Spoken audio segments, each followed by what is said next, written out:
Hi everyone, I hope you're having a great weekend. I'm here just to do a weekly roundup, and in fact this will be a fortnightly roundup. I haven't been on recently except to do the book review yesterday. I've had some time off work, so I've just taken some relaxation time. My husband and I went to North Wales, and I just did plenty of reading and relaxation, so apologies for not being around. But anyways, here I am to discuss what I've finished. So the first one is Maleficium, and this is by Gordon Napier, and this was published in, this is an Amberley book, and it was published in 2017. So this is essentially about witchcraft and the development of witch hunting in Europe and the West. So I probably wouldn't give this a 5 stars. I'd probably give it a 3.5. I thought it was informative. I think if you're new to witch hunting and you want, a descriptive summary, I think this would be a good starting point. I did enjoy it, especially for certain parts of the world where I'm not familiar with witch hunting. So for instance, in Switzerland and Scandinavia. I thought the description of, French witch hunting and their beliefs about werewolves quite informative. Yeah, I thought this was just enjoyable for what it is. If you're like me and you like the history of witch hunting, then I think you'll enjoy this.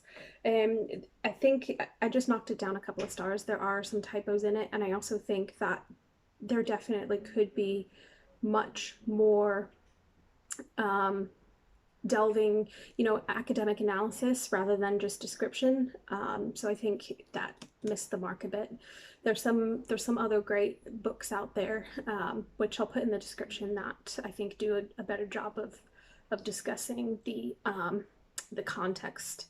But anyways, this was great for describing events as they unfolded across Europe. So that's that one. And the next one that I finished this last week. This is A Short History of Humanity, and this is by Johannes Krausse and Thomas Trappe. So Johannes Krausse is employed by the Max Planck Institute in Germany. So this is the laboratory where most of the genomic, the paleogenetics from sites across the world pass through. So he's obviously very well informed about migration, humanity from a genomic perspective, and this book is just precisely about that. So it covers really the past 2,000 years of human migration, mostly in Europe, throughout Eurasia, and some other parts of the world. And I think it's great how he combines it, how he overlays the evidence with archaeological theories, what sort of theories we could debunk with the DNA evidence, and what's been supported with the DNA evidence. So I found it enjoyable for this reason. And this was published, this is a W.H. Allen book, and it was published in 2019 originally, but they did republish it in 2021. He makes it clear that there's a lot of value in the present day for this study. So these human migrations and the DNA evidence indicates or demonstrates that there were bottlenecks and population decline due to pandemics and warfare, climate change, all of the things that are very relevant in 2021. So I do recommend this book if you're interested from a contemporary perspective, what sort of value we can gain from DNA evidence and also human migration. So I'll stop rambling about that. The third one that I finished, and I won't talk too much about this one because I did review it yesterday, is Almost Human by Berger. He is a paleoanthropologist who lives in South Africa. And this book is about the discoveries of Australopithecus sediba and Homo naledi, two new species that were discovered within the past 10-15 years. I can't remember when sediba was discovered. However, these two discoveries are really important in the field of paleoanthropology, not least because they're new species, but because they represent a mosaic of morphological traits on their skeleton of primitive and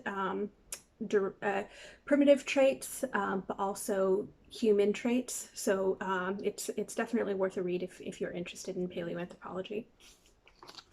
And then the fourth one that I finished this week is the Last Plantagenets by Thomas Costain. This is a Kindle read, so I don't really have anything to show you. If you're familiar with my channel, you know that I read a lot about the Plantagenets. I'm always looking for new books about them. I thought it was great. It's definitely a product of its time. It was written in the early 1960s, and I think that does come through in some of the interpretations that he has.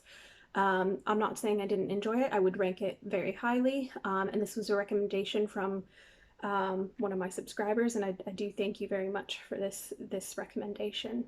I did think that some of the things that he had to say, for instance, about John of Gaunt, some of the other, and Henry IV, a bit superficial in his analysis of them. So he was quite clear that he thought John was nothing more than a greedy individual who would have snatched the throne at any chance if he could have, and that Henry IV was pretty lackluster. And indeed they might have been, but I think there's so many other books about them. So Ian Mortimer wrote a book about Henry IV called The Fears of Henry IV. I recently reviewed a book called The Red Prince by Helen Carr about John of Gaunt. And even in that book, The Fears of Henry IV, I think Ian Mortimer does a great job of talking about John of Gaunt's personal motivations, why he made the decisions that he did in order to support Richard II, why he grasped the Castilian throne. So I think that there is definitely more interpretation that deserves research into these characters, and I don't think that if this was the first book that you were going to read about the Plantagenets, that you would necessarily get that level of detail, but it was a great starting point, I think, and I do highly recommend it. So those are the books that I finished reading over the past couple of weeks. I do have some new books to show you that I picked up. As I mentioned, I've been away and I've acquired some new ones, but I will show those to you in a next video. So anyways, have a great day, have a great weekend, and have a great next week. Bye for now.